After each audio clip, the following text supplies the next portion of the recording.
The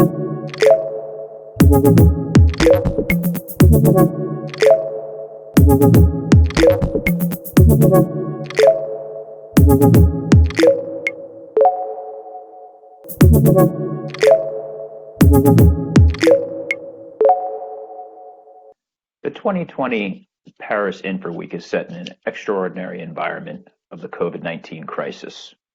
The Paris Infra Week is a full week dedicated to the infrastructure value chain. My colleagues and I have the opportunity to moderate a panel focused on green and sustainable power in North America. The panel will focus on three main topics: the U.S. presidential election, the path to decarbonization, and environmental, social, and corporate governance. First, let me introduce our distinguished panelists: Sara Graziano, partner at SCR Capital Partners; Zamir, Rauf, Executive Vice President and Chief Financial Officer, Calpine Corporation; and finally, Steve Ryder, Chief Financial Officer, Clearway Energy Group. In addition, my two colleagues, Jim Kaiser, Head of Infrastructure Finance North America, and Robert White, lead of our Green and Sustainable Financing Solutions practice in the Americas. For the first topic, the U.S. presidential election, which is 28 days away on Tuesday, November 6th. For our panel, it is difficult to overlook the contrast between President Donald Trump and former Vice President Joe Biden's position on climate change. Trump's decision to withdraw the U.S. from the Paris Climate Accord was a setback for sustainability. Biden's embrace of the Green New Deal, including a $1.7 trillion spend, seems very ambitious. So Sara, Steve, Biden's plan includes installing 500 million solar panels, including 8 million rooftop and community solar systems, 60,000 onshore and offshore wind turbines, all manufactured in the U.S., and 500,000 new public charging outlets, as well as supercharging investment in battery storage. Could you, for us, contrast the threats and opportunities of a GOP continuation versus a party change? I tried not to make this a political question, but a policy question. And then second, could you provide your views on Biden's ambitious plans as it applies both to capital investment and to supply chain availability? Sara, let us begin with you. Thank you. Thank you, Gerry.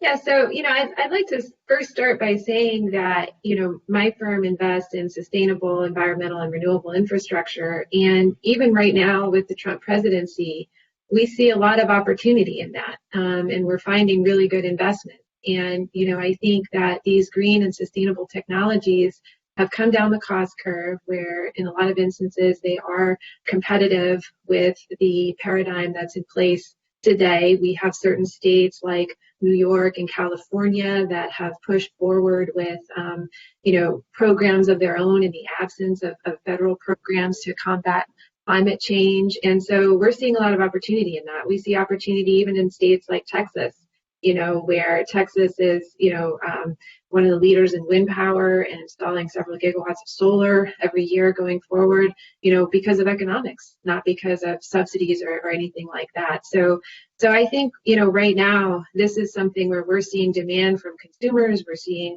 economic viability, even in the absence of a federal program, such as the one that Biden has put forth.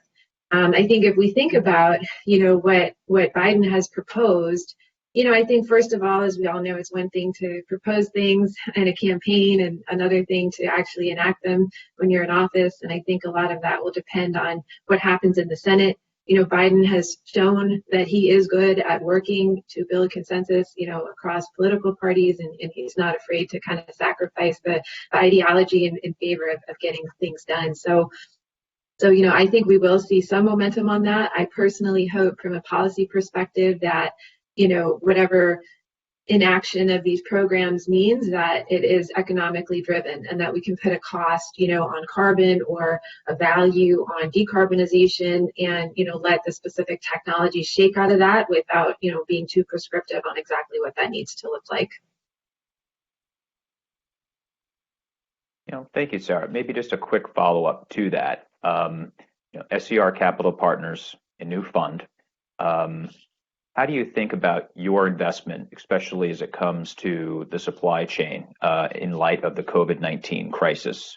We've seen issues with solar panel delivery, battery storage delivery, really across the sector. Is this topical, for you and your team? I think it is, yes. And we've looked at supply chain opportunities, here in North America. I think that, what the pandemic has taught us, one of the many things it has taught us is that we need to have a lot more robustness in the supply chain than what we thought. And so, for many years, the trend has been toward, okay, let's make it as lean as possible. Let's do just in time. And then we've seen that fall apart a little bit. So I do think building some of that supply chain infrastructure, especially if we're going to see a lot of growth in solar and in battery storage going forward, which I think we will, that's going to be an important area of infrastructure investment for us. Excellent. Thank you. Steve, let's transition to yourself. And again, interested to hear your thoughts in, a GOP continuation versus a party change, as well as where you see capital investment opportunity and issues that you may see in the supply chain with respect to COVID-19. Sure. Thanks for having me, Gerry. First thing, I would underscore Sara's point about what's happening at the state level, whether it's what states like Hawaii and California are doing and moving to 100% clean goals, or what's happening in the Northeast with offshore renewables and wind, or what's happening in Texas. It's really the states rather than the federal government that's leading in renewables here. And the second point I would state is that a lot of what's happening in renewables is really a win-win on a bipartisan level. The policies may be top of mind for the blue states, but the resources where the red states are, where you have a lot of wind and solar, where permitting is at a lower level, so or lower requirements. So that's one point. With regards to Biden, again, to Sara's point, it's not surprising that someone who's running for president is going to have a very ambitious goal. And when you think about it, it sort of resonates to maybe about 4 or 5 years ago when Obama outlined the Clean Power Plan back in, say, the 2015 timeframe. Now, ultimately, the CPP was stayed by the Supreme Court in a split decision, but I think it sort of gives the view that I think both sides of the aisle are retiring a little bit of executive action. And I think for Biden to really lead, if elected, is really going to have to pursue a legislation front rather than an executive order front. The thing I think Biden needs to be very careful of, and the Democrats, is making sure not to forget about trade. Trade is really important. Of the 19 policy groups that Biden has going right now, trade is not one of them. It's been pushed off to be something dealing with during the transition or when the administration is inaugurated. So, but it's so important because the trade and the fact that there really hasn't been a consistent policy on trade, or it feels very erratic, has really slowed the ability for renewables to come up, because developers like Clearway are trying to stay as nimble as possible, giving very changing and sometimes chaotic positions coming from the current administration. So I'd really implore the Biden administration, if elected, to think about that. So I think that touches on one point on supply chain, as you mentioned, Gerry. In terms of Trump, I think you're going to see more of the deprioritization of environmental regulations, support of fossil fuel, relaxing the permitting rules. And so if that continues on, I think those who are looking to promote renewables really need to change the public relations context here. It can't be about climate, it can't be about clean, it can't be about renewables. It has to be about low price, it has to be about reliability, it has to be about jobs in the United States, and rechanging the context and dialogue there to align and resonate with the Trump administration if it's elected to a second term. So looking for shared opportunity is really important. And then I don't think that we can achieve the energy future that at least I would like to see without looking at fast ramping peaking plants, for example, as a bridging technology in order to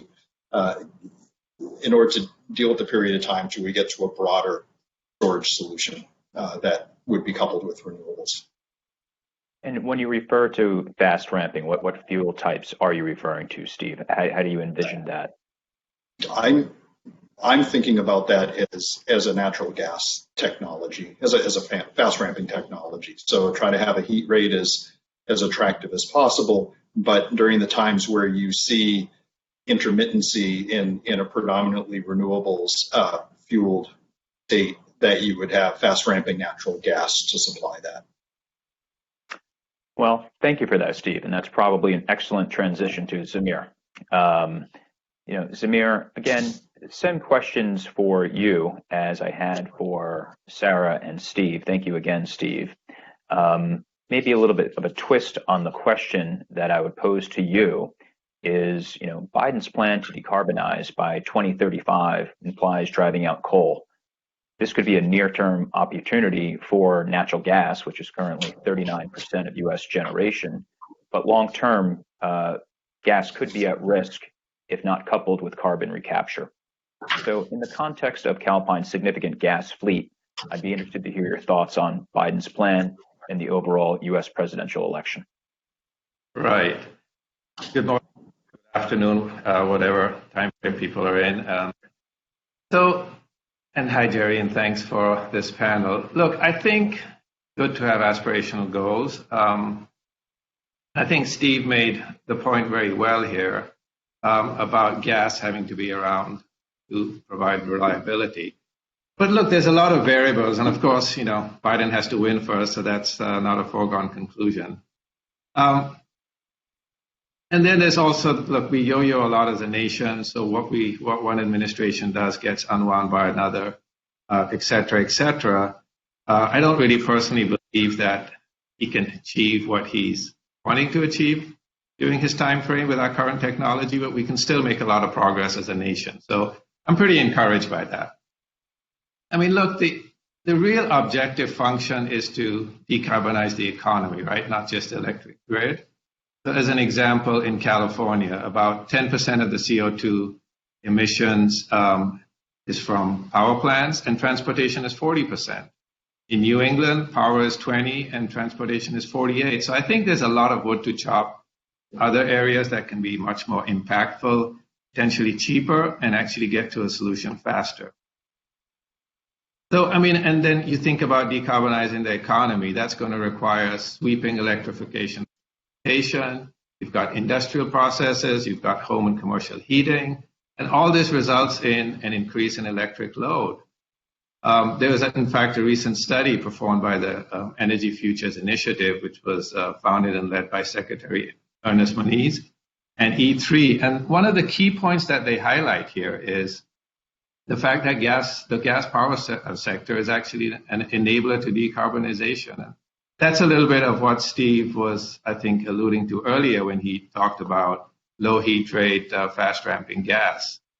So, look, there's going to be tremendous investment in renewables, but the nation is going to need gas generation existing or even potentially higher levels if you believe the E3 study. In fact, in California, SCE has said that they expect gas to be in the resource plan through the mid-2040s and possibly even beyond. So the key theme here is gas plants will still be decarbonizing, right? Because we won't be running as much, but we need when the sun doesn't shine, when the wind doesn't blow, when there's smog, when there's wildfires that are covering the solar panels. So really, this just means some form of capacity payment where gas is still around. It's there when you need it. It's not running that much. So in effect, it's decarbonized. It's not necessarily zero carbon. It's materially than it is today. And so I think that's how you're going to see this world evolve. I think Calpine is here for a long time, and we're not going anywhere. It's just going to be a change in how we operate. Excellent. Thank you, Zamir. And, highlighting some of the statistics that you did in terms of, the path to decarbonization as it applies to energy as opposed to transportation, industrial, home, and residential, I think really puts it in perspective. as well as highlights the benefits, as you said, of gas as a meaningful fuel supply. Again, that was very helpful. Thank you. Thank you. With that, let me hand it over to my colleague, Jim Kaiser. Jim is going to focus on our second topic, again, the path to decarbonization. Jim? Thanks a lot, Gerry. Achieving climate neutrality requires a broader range of social, economic, and technological transformations. Gains in energy efficiency and grid modernization are going to play an important role. Relative to other sectors, the power sector has a wide range of low-carbon technology options, including renewables, microgrids, storage, hydrogen, nuclear, gas with carbon capture. Their capital was formed to invest in businesses positioned to meet the growing demand for sustainable industrial assets, products, and services, a sustainable and circular economy. Where does Sara see the most concrete investment opportunities on the pathway to decarbonization? Yeah, so I would say that right now, two areas that we're very focused on are battery storage and energy efficiency. And so in battery storage, we're seeing a huge opportunity there. It's really where solar was about 10 years ago, when it had just come down the cost curve. It was becoming economic for a wide variety of applications, but it was growing from a very low base, and there were a lot of opportunities to get the best locations, the best, customer contracts and so forth before, it becomes crowded and the returns get bid down. So we're seeing a lot of opportunity in that. We made an investment in June in a company that does distributed batteries in New York City. It's a very high value application where you can defer, or in some cases even eliminate, investments in the transmission and distribution system and make the system more robust, as well as preparing to integrate. New York, we're not as far along as some other states on our renewable penetration, but as we start to bring in offshore wind and we get more solar, this is going to be a very valuable application. We're seeing opportunities in Texas and California, for the same thing, really, just to be able to integrate, the renewables and be able to shift the demand to times when it is more, when the sun is going down but the load is still high, and in the morning, when the wind has died down but the sun hasn't come up yet, we're seeing opportunities to use energy storage to smooth that out. And, I actually think that, I wouldn't build a new gas peaker anywhere. I think there's still a role for the ones that exist, and that will be, but I think that energy storage, is already surpassed gas-fired peakers in terms of what it can earn relative to its cost in most markets in the U.S., just how it's come down the cost curve. So that's something that we're very focused on, and, think that there's going to be a lot of opportunity in that in the coming years. Energy efficiency, second area that we're seeing a lot of opportunity. There's a lot of low-hanging fruit still, even after we've gone through a lot of rounds of, changing out light bulbs and HVAC systems and things like that. That can really help us to both kind of smooth out demand as well as reduce the absolute level of power demand. And a lot of customers now through COVID, what we're seeing is that customers are very focused on how do they save money on anything, but including their electricity bill. But there's a greater demand to finance those systems because they don't want to have a big upfront cost to putting in new HVAC installation, windows, or whatever. And so there's a big kind of sustainable finance opportunity there, to be able to help customers to achieve those savings, but then pay for, those upgrades out of the savings over time. So that's another area that we're very focused on right now. Do you maintain sort of an internal tracking system or research basis between new technologies as they sort of become either more accepted or they come down the curve versus, older technologies, and I use that euphemism perhaps incorrectly, but things like battery storage that are not, quote unquote cutting edge, but because of economies of scale and maybe manufacturing techniques come down the cost curve as opposed to just quote unquote breakthrough technologies? Yeah, so we focus more on private equity versus a venture space. So for us, there's a lot of things out there that are very cool, like, hydrogen and things like that, where new types of battery technologies other than lithium ion, things like flow batteries and various new chemistries that we'll keep an eye on. But, if it's not commercially viable where you can get a bankable warranty, and have a commercial application for it that you can immediately deploy in today's market conditions, then that's not something that we focus on. So we do kind of track and say, okay, where do we think this is? And, with lithium ion batteries, we think that obviously that is something where you can commercially deploy it today. You can finance it. You can have a warranty against it. You can feel comfortable to sign up a 10 or 20-year contract, with an off-taker based on it. And so we'll track some of these newer technologies. I think eventually some of them will get there, but, it's really not our business to try to make those venture bets in that space. Great. Well, thanks very much. I think it's very enlightening. So thanks very much. Very thoughtful response. Zamir, Calpine is advantaged with a young and efficient fleet of natural gas plants. Last month, the Carbon Capture Coalition welcomed Calpine to its nonpartisan collaboration. More than 80 businesses and organizations, which congratulations to you. It's a great achievement. Can you tell us about Calpine's mix of technologies that support the path to decarbonization and a bit about your partnership with the CCC? Sure, Jim. So some of what I said earlier pertains to this as well, but just stepping back, a lot of people may not be familiar with Calpine. So we're one of the largest independent power producers in the U.S. We generate about 26 megawatts, which is enough for about 20 million homes, 77 plants in 16 states and Canada.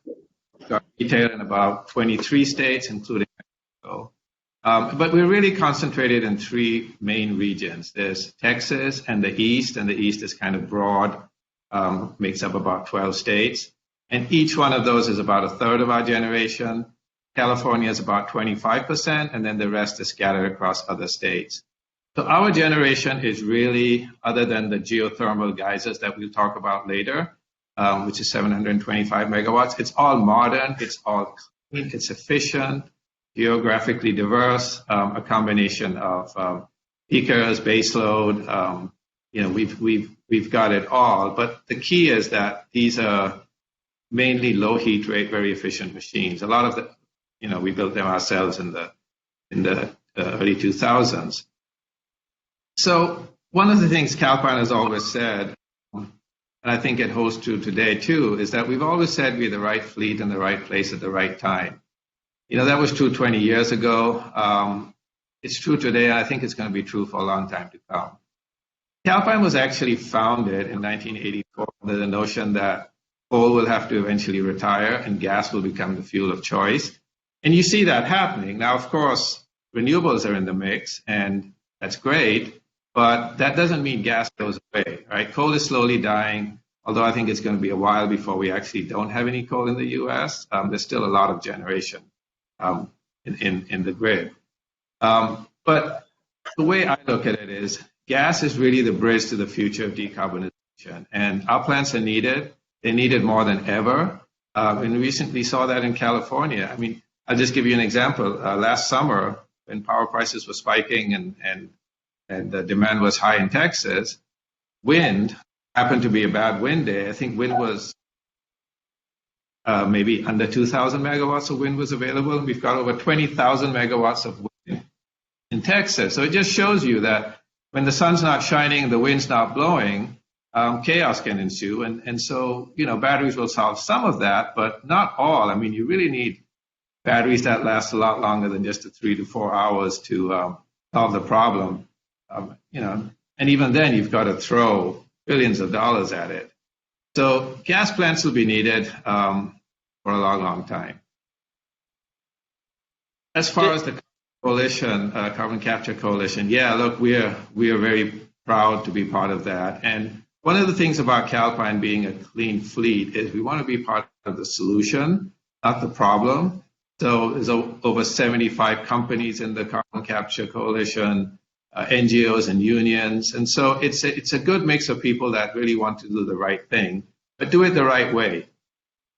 One of the unforeseen impacts of COVID, which people don't think about, but investment in infrastructure, of course, we all know is down, but even in carbon capture, investment is down. And so what our group is doing is we are trying to seek an amendment to a tax bill that actually allows direct payments as opposed to tax credits. It's a little complicated, but currently, Congress has a tax credit for carbon capture projects. Its technical word is 45Q. But what we are basically saying is allow for direct pay, which will actually be a credit to your current taxes as opposed to a tax credit down the future. And so it can sort of spur, the regrowth of some of the investments that have stalled in carbon capture. But yeah, we're pretty excited about that, and we hope we'll be able to take a leading role as we move forward here. Great. Just as a follow-on, and I think you highlighted some of it just by your example in Texas, there are vast differences in the mix of generation technologies that exist in the quantity in the different regions of the country in which you operate. Right. How do you view that when you look at strategic opportunities in places where your company will invest? How does that play into your investment decision? Yeah, no, that's a good question. So if you step back, Calpine was actually, we were a little larger and we had a lot of plants in what we call non-strategic regions. We decided early on, and this was, probably 10 years ago, that being a small player in a large region makes no sense. And so what we decided to do was to kind of concentrate our efforts in the 3 core regions where we actually have a seat at the table where it matters. So for example, in California, we have a seat at the table. We actually get to help solve legislation and, actually have a say, we believe at least, in how the future is shaped. And people listen to us. And it's the same in Texas. And similarly in the Northeast in PJM. So what we've done over time is we've sold off our non-strategic, non-core assets, and we've really focused on these. I think we're pretty happy with our mix. We're strategically complete. We may grow on the retail side. We may, acquire here and there if we find something that's a bargain. But other than that, I think we've got a portfolio that we like. We love retail, and so growing retail could be a strategic objective, but I don't think you're going to see us, grow on the fossil side unless, like I said, there's a deal you can't refuse. Great. That's very helpful. It's interesting as well. Thank you so much. Thank you. Steve, you had a wonderful speaker at your last Financial Partners Conference. Chris Holden, a California State Assembly member and chair of Assembly Committee on Utilities and Energy. He spoke thoughtfully about renewables and grid reliability. It'd be interesting to hear about Clearway Energy's cooperation with the California State Legislature, and what actions Clearway Energy is taking to address the timing imbalances between peak demand and renewable energy production. Sure. Thanks, James. For those who don't know, Clearway Energy Group is headquartered in California. So, and not only are we headquartered there, but we have a lot of renewable as well as some conventional assets as well in California. I'm sure Zamir knows that quite well, since that's one of the 3 areas of Calpine's focus. And Chairman Holden was a great speaker to have, and one of the things which I liked in hearing his comments at our Financial Partners Conference is that Chairman Holden isn't just a politician, but he also worked in the private sector where he headed up a municipality in California. So it's one of the benefits of having people in the private sector that then come over to the public sector and can inform good policy. I think when you look back at the time when we had that Financial Partners Conference in February of this year, we still had not seen the end of PG&E going through its bankruptcy, and it was very much still a bit of a Rubik's Cube in trying to figure out how to balance the different needs of fire victims that happened from the fires the year before, dealing with various people in the capital structure with PG&E, how to balance the renewables goals, and a myriad of other issues. So I personally think the California legislature, together with Governor Newsom, did a pretty impressive job in getting to the finish line in balancing all of those needs in the middle of this year. So hats off to California there in what could have been a very, very challenging situation otherwise. The other thing I would say with regards to California is that it's geographically challenged in a certain way. Great beaches, but it's north-south and very narrow, and so the impact and intensity of solar during the time of day is much more intense than you would have in, say, a more east-west state like Montana, if Montana was a little bit further south with better solar insolation. So as a result, you've got some unique challenges there in California, and that's why the storage is so important. So much procurement these days is happening with a solar plus storage solution. And so when we're expanding our projects, we're certainly focused on making sure that we can offer that hybrid technology there in order to balance out the intermittency that solar provides without a storage component.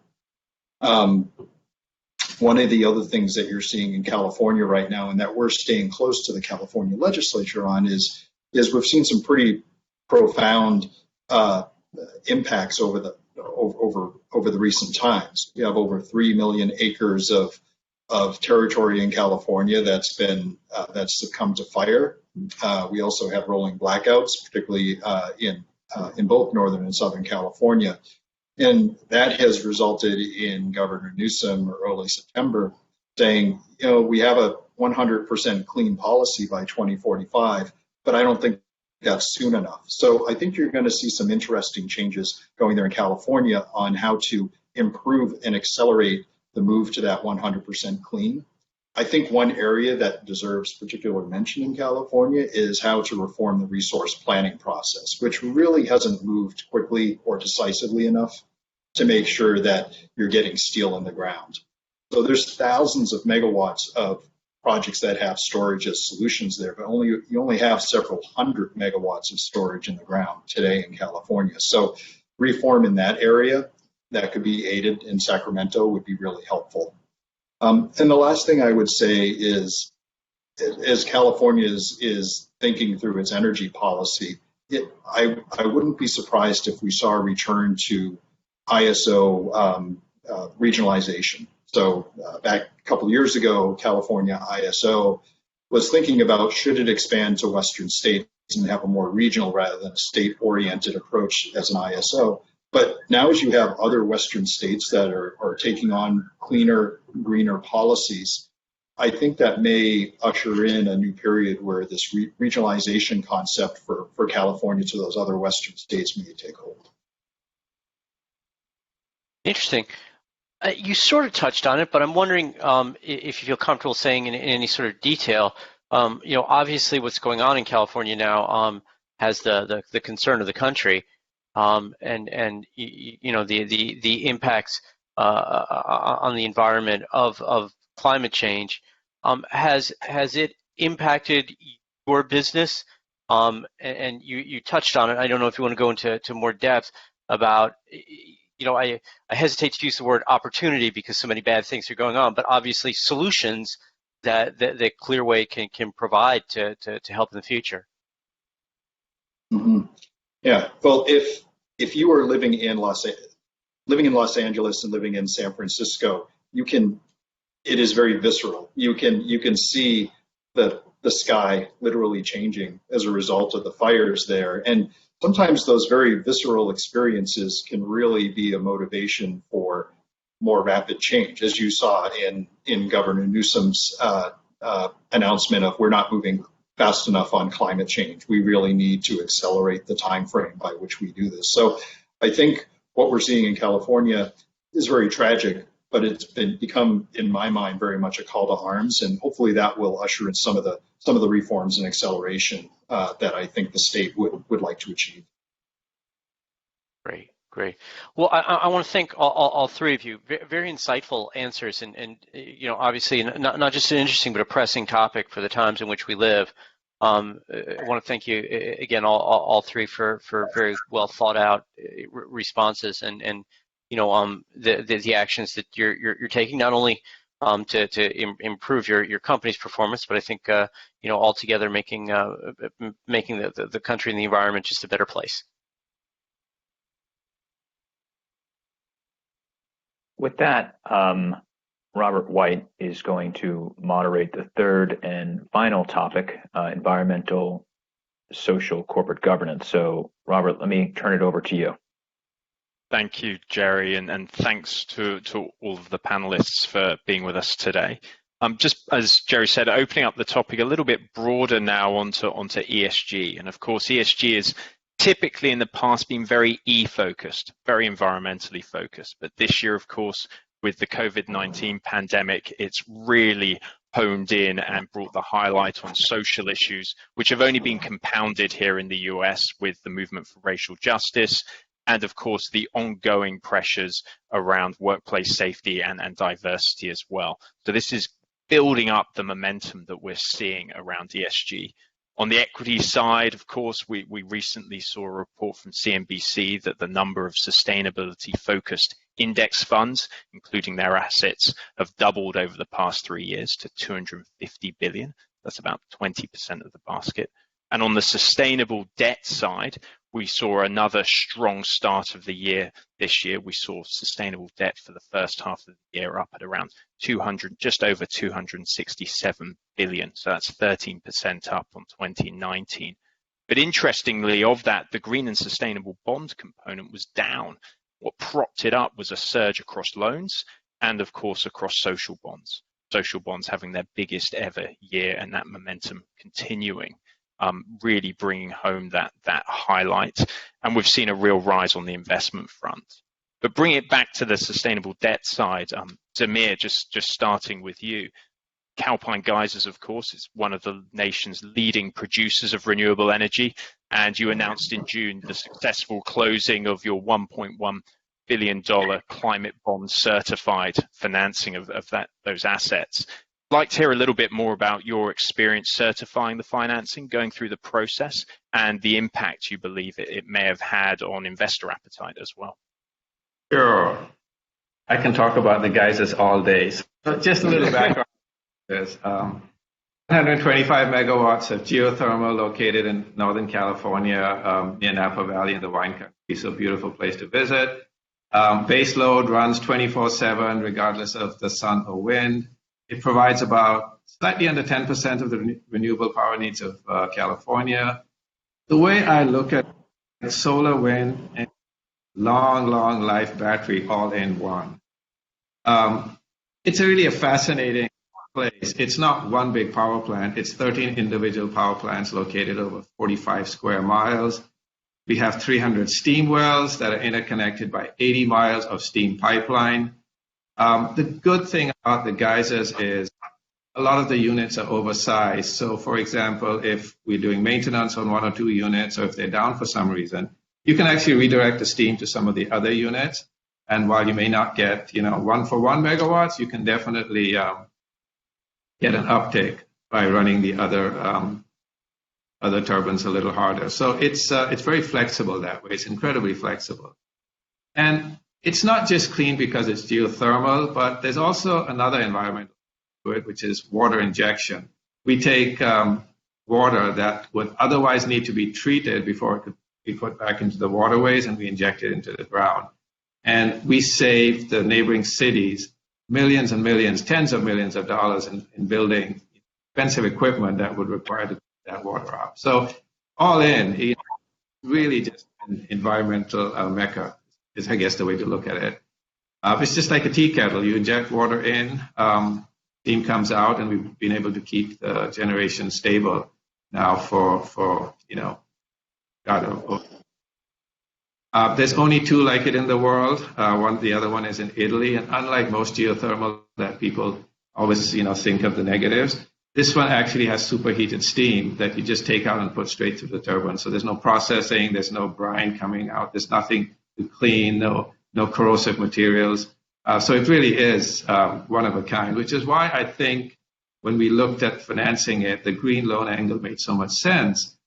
And I'll have to say, we've been, as a company, looking at the evolution of green loans and green bonds. And kind of what that means, but we hadn't really approached it until we thought about putting some debt out at the Geysers. And I'll have to say it was, it was quite an experience. We didn't obviously know that much about it. In fact, Natixis was one of our green loan coordinators, so thank you. But what we essentially found was that banks that we had a relationship with but hadn't really done much with in years all started showing up. And then banks that we did not have any relationship with were reaching out, wanting to be part of this, deal of the decade in some sense. So the demand was really strong. And we were able to structure something that was that made sense for us as well as the investors in terms of the covenants and everything that we put in place. But it was a pretty amazing experience in that I did not think that we would have such strong demand for project financing on the Geysers. I mean, we do project financing that's on our fossil assets. Every year almost we either financing or we are combining them into one, and we definitely get it done, and it's very successful. But there were banks coming out of the woodworks from all over the world actually who wanted to be part of this transaction. So it was very exciting. The green certification was definitely something that people were pretty stoked about at Calpine, because we all know the Geysers is green, but now we actually have a document, a certificate of my office that talks about the green loan. So it was very successful. We were very pleased. Very, very glad to hear that. And I think that's, a story we often hear is, those types of approaches. It's the transparency that these processes offer that investors value. And I'm glad that that's what you witnessed as well as we went through it. I'm going to pivot slightly now and go from, a single debt financing to think more broadly about the world of ESG investing. I mean, when we look at the global investor market for ESG, it's above 50 trillion of assets under management. And even when you look down at the main thematic and impact investors, we still have that running at about half that, so about 25 trillion. Sustainability is a really core pillar of SER Capital. I know, Sara, you're in the process of raising a 750 million first fund. Be really interested to hear from your side how important sustainability is for your investor engagement. And not only that, just drilling a bit deeper, in particular around climate change, managing that for retaining and attracting investors. Yeah, absolutely. So, I think, first of all, one thing that, we always make very clear with our investors is that we believe you don't have to choose between having something that is sustainable or ESG friendly and making money. We believe that we can make as much or more money with a sustainably focused strategy. It's not a trade-off.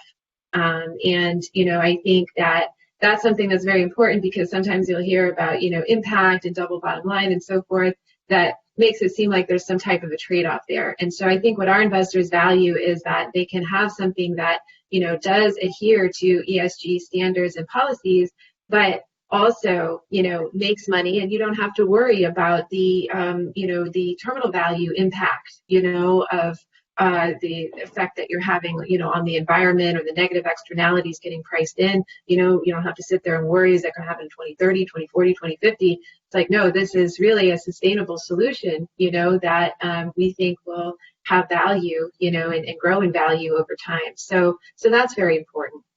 And, we have debates, we have a sustainability policy, and it is difficult. We find it's difficult to define exactly what is sustainable. And there are many border cases. And so in our case, or in the case of a sustainable debt financing, like Zamir was just talking about for the Geysers, in the private market, like, you can investigate it, you can get metrics, you can figure it out. I think a lot of times what's a challenge is, particularly in these index funds and with public equities, is everyone is disclosing different information. We haven't really standardized that yet to be able to say what's sustainable or what's not. But, we have a debate at SER about, should we have no fossil fuels at all? Or if you have something, for example, like cogeneration, where you are more efficient than the grid power that you're replacing, can we consider that a sustainable solution? And right now we do consider that a sustainable solution, but it's sort of not really a bright line test, and that can change over time. The other thing we're very cognizant about and talking to our investors about is that everything has an impact. Nothing is perfect. We're not going to have like an ideological purity test on this, because whether you're manufacturing solar panels or batteries, you're using raw materials that have to be mined, and then you have a recycling obligation at the end of the life. We want to be cognizant and disclose, here's the impacts. Like, we're having a positive impact in these areas. These are the areas that we still need to worry about, and we need to figure out how we can mitigate this over time. And so sustainability it's a journey. It's not just a one-time thing that you check a box and move on. It's how do I keep improving upon the status quo, in everything that I'm doing, and try to get it, better and better over time. And then finally, to your point about kind of the S and the G, that's a big part of what we look at too. Diversity inclusion, very important to us. We are a majority, minority, and women-owned firm. We try to be very cognizant in our hiring practices of getting a diversity of viewpoints and backgrounds, in addition to diversity of ethnicity and gender. And we want to improve the communities that we're investing in. Community engagement is very important to us. We have a responsible contractor policy that everyone that we hire, to work on a particular project has to follow in terms of safety practices and fair wages and fair labor practices. All of that needs to be taken into consideration, in a holistic manner when we look at the investments that we're making and the impact that we're having. Fantastic. Thank you. So very much walking the walk as well in terms of how you integrate ESG amongst yourselves as well. Just a follow up there, really on that point that it's a journey, which it absolutely is, and it's evolving. And we're seeing this ever growing need for more data. But to your other point, of course, there is yet to be any harmonization of those data points. We're seeing evidence, though, of course, and Morningstar recently put out research showing outperformance of sustainable return funds, however one might define those. Others look at it as more a risk mitigation in terms of removing volatility. Where do you see it evolving to? Do you see it as the opportunity side, the risk mitigation side? How do you see that space playing out? Yeah, I think that it's both, right? And I think it is difficult to come out with these metrics. We can have a lot of metrics around reduction in greenhouse gas intensity, reduction in water use, reduction in other pollutants, but how do you measure something like, the impact on a community, of what you're doing on a day-to-day basis? That's a thing that it's very difficult to measure. You can know it when you see it, but, it's hard to kind of measure and report on that. And so I think, it's really whether you're coming at it, I think, from a standpoint of offense or defense, because I think we're coming at it from the offensive standpoint, that we're starting from, we don't have like a legacy portfolio that, we have to be concerned about. We're starting afresh and trying to build something that has a positive impact. I think the defensive mentality, when you're saying I'm trying to, sort of reduce the negative impacts of what I've done already, I think you can come at it from a little bit of a different perspective. But as long as everyone understands that there are certain goals and metrics that, that we can agree on and we can introduce more over time and figure out how to get better, on this journey, I think that's what's the important part. Oh, perfect. Thank you. And you set up the segue over to Steve beautifully, actually, because that's really what I wanted to speak to you about, Steve, which is around that reporting and on the disclosure side. Because you put out your 2019 sustainability report earlier this year, which was a really robust report. But to Sara's point about it being a journey, of course, it's a journey, and you've promised to double the number of sites that you'll be reporting on, getting it from 50% to 100%. And upping, the environmental data that therefore comes across for Clearway. In some ways, you're an interesting test case as well, because if you think about Clearway as an organization, most people can wrap their heads around the environmental benefits, of course, yet the demand still exists for this disclosure. So I'm really interested from your side about, one, how you go around the disclosure piece and the benefit you see from that disclosure with your investors as well. and equally how you leverage that, and in particular your engagement and cooperation that you have in place with global infrastructure partners. Sure. Thanks, Robert. And happy to talk about that. Well, I think key to this effort is transparency. You are correct. We put out a 2019 sustainability report. It's not on paper. You'd have to go to our website to get it, but it's to anyone. And you can see what we're trying to do across the business in terms of all ES&G components here. It's a bit of a journey, as Sara mentioned here, and we're continuing along that journey. That was our first report in 2019. Clearway, as a newly formed entity, has only been in existence for 2 years, and so we're scoping out a 3 to 5 year plan on how we're going to expand on this sustainability journey. But if you were to read that sustainability report, you'd see that we have about 4.3 gigawatts of solar and wind currently in operation, which is enough to eliminate about 7 million metric tons of CO2 yearly. And we have a development pipeline of wind, solar, and storage of an additional 9 gigawatts. So we see within the next several years that we could triple that amount of CO2 elimination through bringing those development projects to operation.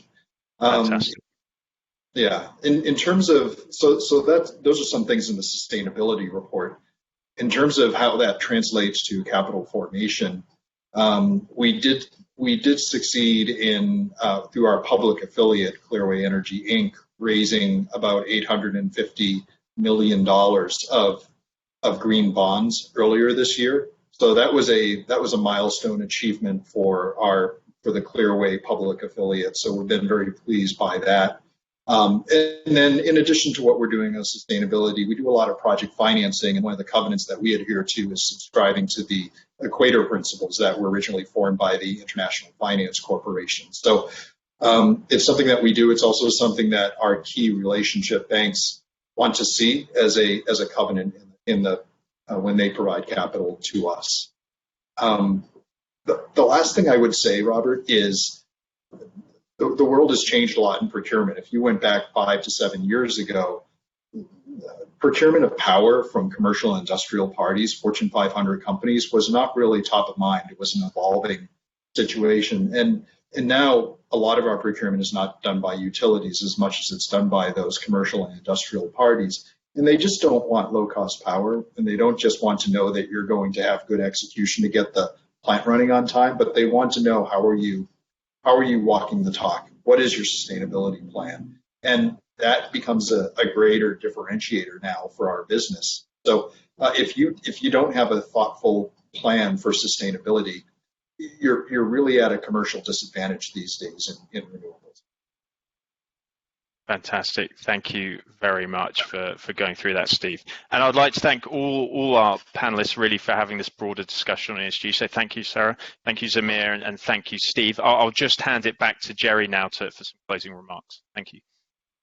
Thank you, Robert. And again, I want to thank our panelists, our distinguished guest, with whom I've also had the opportunity to work with over the past several years. I think this has been a terrific panel and will be a key part of the 2020 Paris Infra Week. When we pick this up next year, I'm hoping we can do it all in person, and we can all be in one room, hopefully in Paris, to do this again. So with that, I will wrap it up and conclude our conference. Thank you for taking the time.